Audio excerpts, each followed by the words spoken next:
mics are on. They are. I did. Yeah, I turned the volume up and everything. But you all can't see what I see, right? It's No, just we what can't I see put. nothing. So yeah, we just trust you. Go ahead and put that mic up to your mouth. Testing. Hello, beautiful people. We have taken over Bmore Pod Studios. Dennis is in the back. Tied up. Tied up. He hasn't been fed in weeks. We now own this place. I'm just fucking. To the 3 fans that are out here watching, waiting for tomorrow's episode, it's going to be a beautiful episode. Tune in at 7 p.m. sharp. BmorePod. You see the new logo. This is a little sneak peek for anyone out there already checking out. Fresh bling. How are you today, Devin? I'm good, brother Ada. I'm good. How you feel? I feel good, man. I feel good. I just finished my semester yesterday. Congratulations. Just took my last final, so I'm free for the summer. I'm looking forward to it. The weather's been amazing these past few days. I'm really trying to get outside, film some stuff, take photos, the whole jazz. How about you, man? Man, life be lifing, but at the same time, man, this is a great haven. This is a great space, man. It's feel good to get from behind the control room sometimes and actually get in front of the camera. Yep. But yeah, man, life is good. Just taking care of business and holding down the family. Like you said, the weather's getting warmer, so there'll definitely be some great epic things coming. I actually plan on taking the folks to an Orioles game. Treat them to a nice little experience. One of the better ballparks to go to of all the baseball ballparks. They let you bring food in too. I think wow. It's cool, man. Like they not too crazy with everything. Like they actually want you to have a good time when you go there. And then the Orioles are actually winning now, so it'd be a great time for them to. Because when I was young, they weren't so good. Yeah. So the fact that the kids, if I take the kids and the family out, then they'll actually get an experience not just with the ballpark, but actually enjoy the game because they're putting a winning product back on the field. But that's neither here nor there. It's part of my plans for the summer. I actually want to get a music video done too, so that way I can take advantage of the foliage. Oh yeah. I need to be hitting you up, bro, because I got some ideas. I'm working on some material. I'm trying to get a project together. So yeah, dude, I've got like nothing but free time from here on out for the summer. So I'm here to create. At the end of the day. Okay. Yeah, I like what you said about this place being a safe haven. It reminds me of one of the Zen moments that we had on the episode where I think it was like the husband. He was maybe like petting or like playing with the tree outside of the house, and he kind of said something like he would just took off his coat and left his worries and troubles and everything else from the outside world right at that tree before he walked in. So when he does spend time with his family, that he gives them his full attention. I feel like that's what this place kind of is for me. Like I do leave all my troubles and worries outside that door. When I really step in here, man, it's like Dennis says, like a family reunion. Indeed. This is a home. This is definitely a home for me, for the staff here, the guests. The energy is very much, it's very much set up like that. You know what I'm saying? Like apparently, Dennis definitely had intentions on this space being like a haven, lights, artwork, flowers, decorations, colors, things that will be conducive to an environment where you could just kind of kick back and relax. Even the furniture, like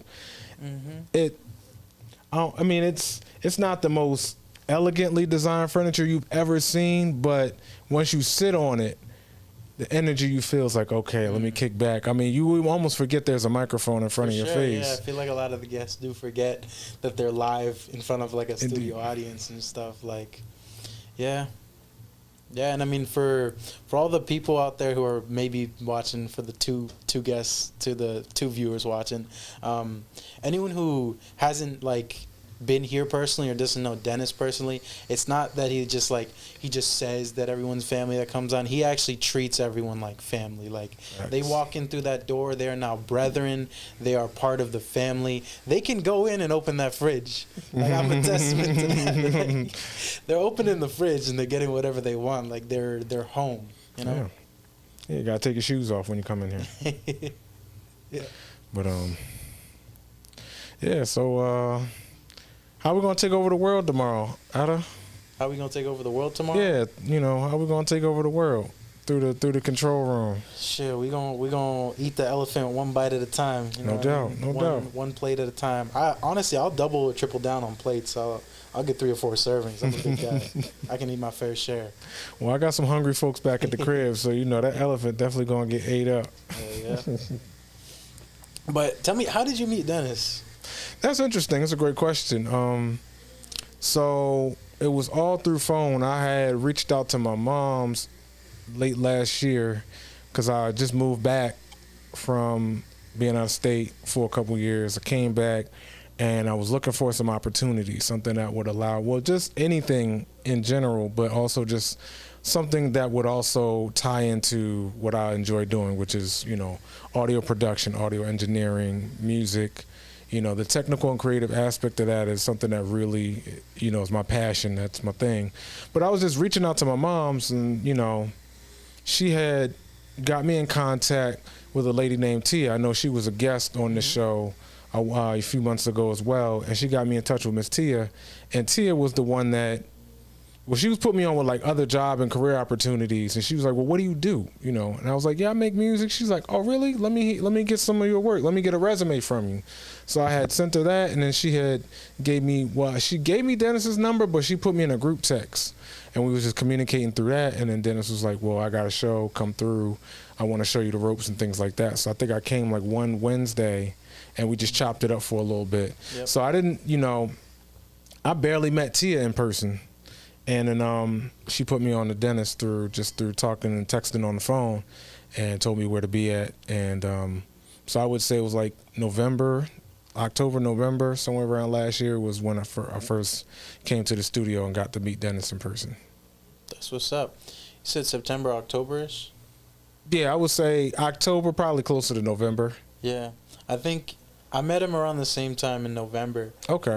I remember I worked with this company called Behind the Buzz, and we were the owner of Behind the Buzz, Jay Sizz. He knows Dennis from like their family from like a while ago. That's his uncle. Okay. And, so it's kind of like an interview thing. Like we just interview artists or creatives. Okay. So we had like 4 or 5 artists sit in this chair.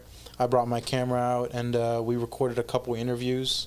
Okay. And I met Dennis that night, and there was just something in the like about the energy. He was just like, oh, like I love what you do. Like you look very professional. I was like, I love the space. Like looks like you guys have like a real rootin' tootin' podcast going. And he was like, I need you. And I was like, well, I'm here for work. Like I love to do anything audio engineering, video engineering, anything. And he showed me the room back there, and I was like kind of starstruck from like all the stuff that was back there. I was like, first of all, I need to come back. And he was like, yeah, like let's exchange information, take my business card, and I'll see you in the next 2 weeks. So I came back, and I watched them film a couple episodes from over there. Eventually I made it in there, and the rest is history. Now I'm part of the show. And indeed. Great to see them come this far. New logo, more than 2,000 subscribers. Yeah, stop reading my mind. I was just getting ready to say that, like that, because I think when I first got here, it was like 300 or 400 subscribers. Oh my! I think it was even less when I saw the page at first. It was like 219. Okay. The first time I clicked BmorePod, yeah, they were like 219, and the views. I think they were at like 30. They were around their 25th, 30th episode. Okay. When I came on. And yeah, actually, before I even came here to film an episode, like to do the lives, I created them a YouTube video that to this day is not out. It's completed and everything. It's just not out. It was like an interview of an author that we did in like DC somewhere. Oh, okay. Yeah. Okay, I'm gonna have to pull that one out of the archives. Yeah, that's a good one. I put a lot of effort into editing that one. I think that was a good one. Yeah, brother. So so what got you into, I would say video production, videography, video editing, I may not have the specific word for it, but what got you into that? Videography, Yeah. Cinematography is what I Yeah. really want to get into at the end of the day. Okay. As a youngin, I just loved movie and what can be told through cinema, like all the classics, like Breakfast Club, anything that came before I was born. I just love to see that old cinematic experience, film, video, anything. So growing up, I always wanted to, like, I always said, oh, I want to make movies. I want to make movies. But I never like took a class. I never took like photography or anything. I never picked up a camera. Like my parents had vlog cameras, so I used those. But I never did anything until a buddy of mine, Zach, he started his own production company. Okay. Because he was also an artist, so he was making his own music videos. Okay. So he started his own production company, and he had an audition for a voice actor for a video that he was making. Okay. I submitted my voice reading a script of The Breakfast Club. Okay. And I didn't get the part. But he liked my enthusiasm and how quickly I sent it, to where he was like, "Are you interested in videography or anything?" And I was like, 10 times 10, like, yes, I'm very interested. Emphatically. So he brought me out to some of his shoots, music videos, advertisements, stuff like that. And he showed me the ropes. He showed me what he knew. Eventually, I got my own camera, and then, now I'm here. Right. Journey of 1,000. Oh, we're just testing. Yeah. I think we're live. No, Actually. We may still be live, but Yeah, we're live. We're just having fun. we shooting the breeze. Just messing with the angles. Yeah. Cool. But I can walk by then. yeah, come on man. in. That's You the man. You the man of the. You the man. man. Wait, without. Yeah, that's the man of the hour, man. Without That's all him, we this were is not missing. even possible. What up? For sure, yeah. So, and one thing I wanted to mention is that, as far as Dennis is concerned, what really stood out to me, just kind of observing, is how he can relate to so many different walks of life. That is a rare skill that I see in people that I know, being able to talk to, being able to have conversation and make connections, because I've seen different ethnicities, different age groups, different backgrounds, occupations, and the like.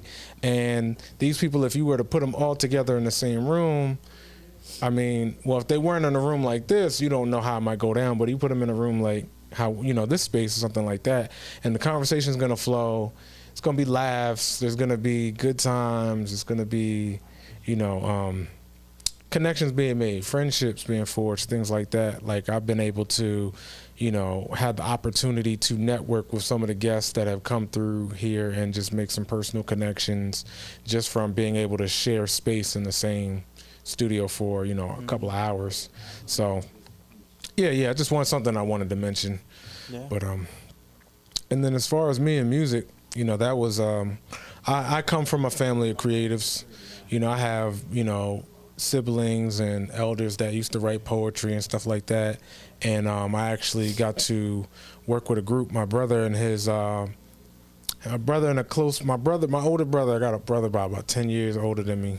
Couldn't tell just from looking, but one of his buddies, while he was going to college, they formed a group going around the country and stuff like that, performing and releasing material, and I got an opportunity to work with them and actually travel with them on a few occasions, and that really just kind of like got my chops up as far as an artist, but also just tapping into my creative side, and really opened some doors for me to learn how to work my way around a recording studio, how to conduct sessions, and get acclimated with being on stage and, performing and things like that. So that really fueled my passion to learn the game of, being an engineer, because it ties into my craft of being creative and, writing music, producing, making beats, composing, but it also gives me another lane to, as far as like, start a business, offer services to other people who may not be as proficient in mixing and mastering and production, so I can educate them, consult, and then also, work with them as far as like being able to use my skills to edit their work and make it sound more professional, make it sound more presentable and things like that. So that's a vision that I have to, launch the business and scale it up to a point where full time, I'm being able to offer those type of services to up and coming artists or already established artists that just need someone that can use their professionally trained ear to get their sound and their ideas out in a way that's presentable, that's professional, and still affordable. Because, professional studios and studio time is not cheap if you go to a professional studio. Not saying that my studio wouldn't be professional. It's just you get the professional quality work without necessarily having to pay top dollar for it. That's what that's what I aim to do with my business. So yeah, I know I said a lot just now, but yeah, that's kind of sort of what got me into the lane that I'm into, which led me to being in this particular space. BmorePod. Check them out. Check us out. Yeah, I want to touch on what you said before. You talked about how you got into the career. It's like when I first got here, like I don't think Dennis knew more than maybe Brianna and Jay Sizz, personally. Like Brianna and Jordan.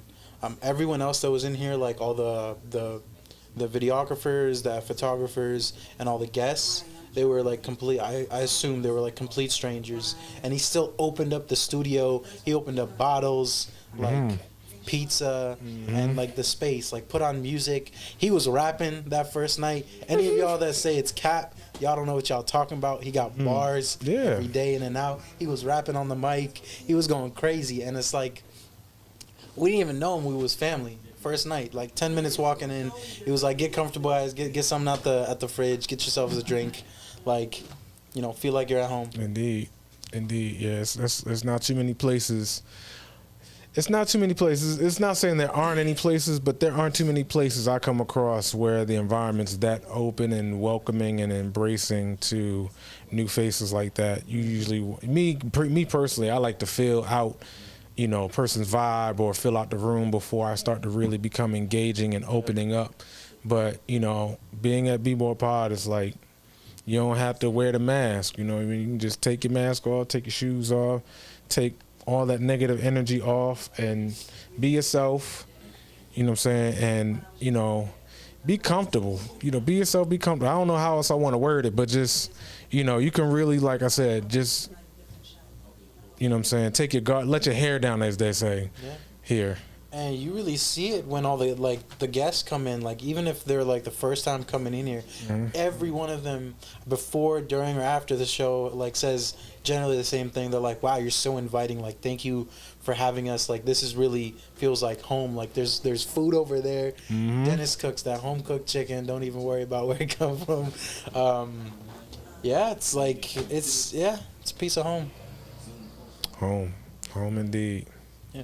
So where did you go out and like where did you travel to learn all your like engineering and like live performance stuff? Interesting. Now, most of the studios that I worked with were like here in the Baltimore area. My cousin, her and her boyfriend at the time, they had a spot out Catonsville. And that was like maybe 15 years ago when my sister kind of dragged me out there, and I found out, they were running studio sessions, had a whole production team out there, even had a couple industry professionals that were kind of looking their way as far as like material to kind of get released and stuff like that. But I didn't even know they had a whole operation going before, she brought me out there, invited me out there, but I'm just taking notes on how to run Pro Tools sessions.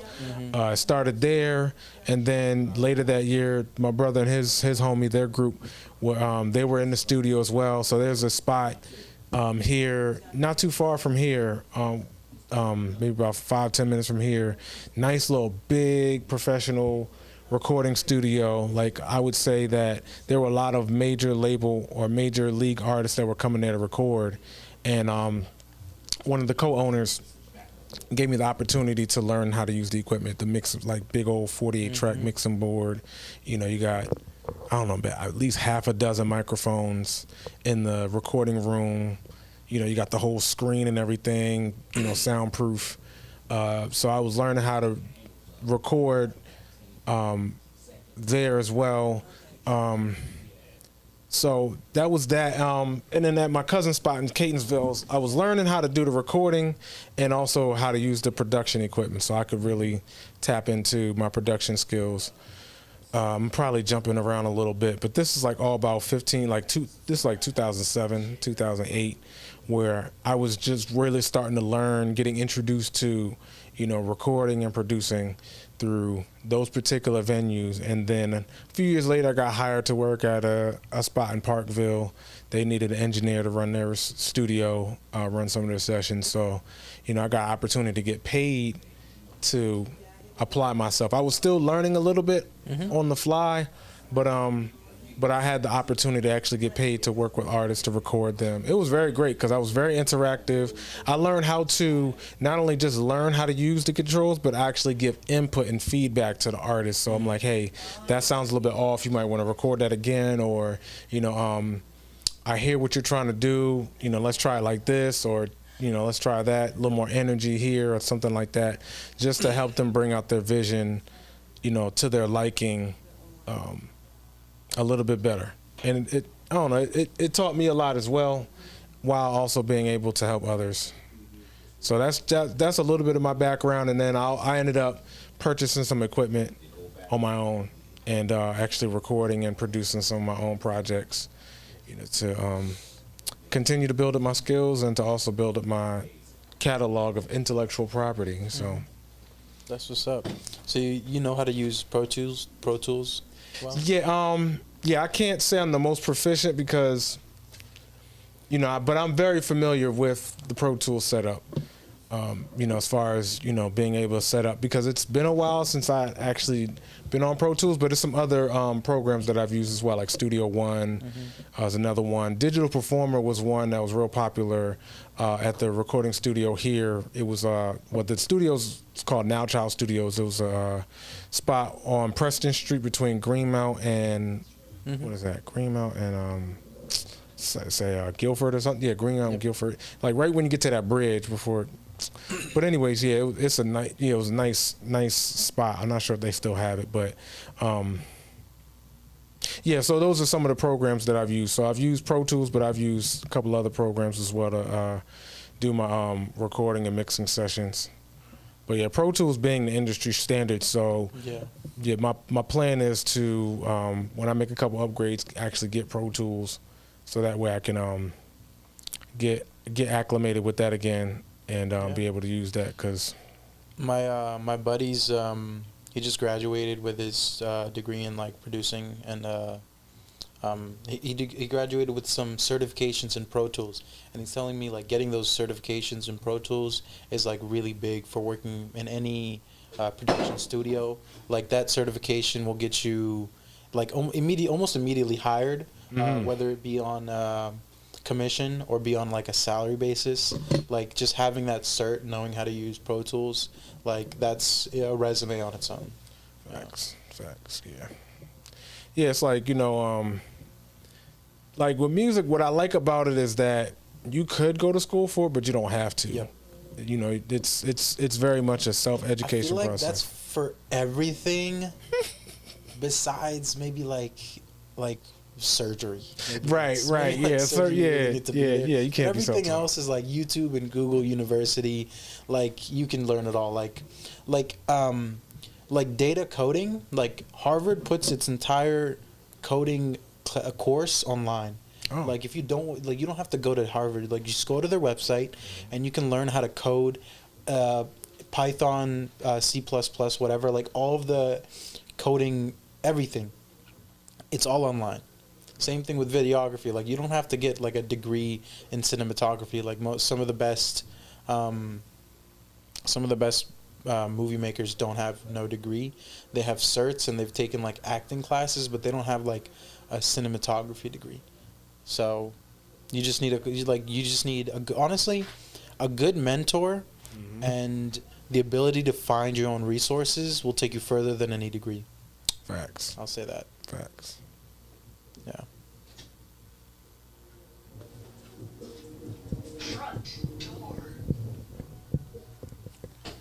And we're live at the BmorePod studios. We Are we still live? We're still live.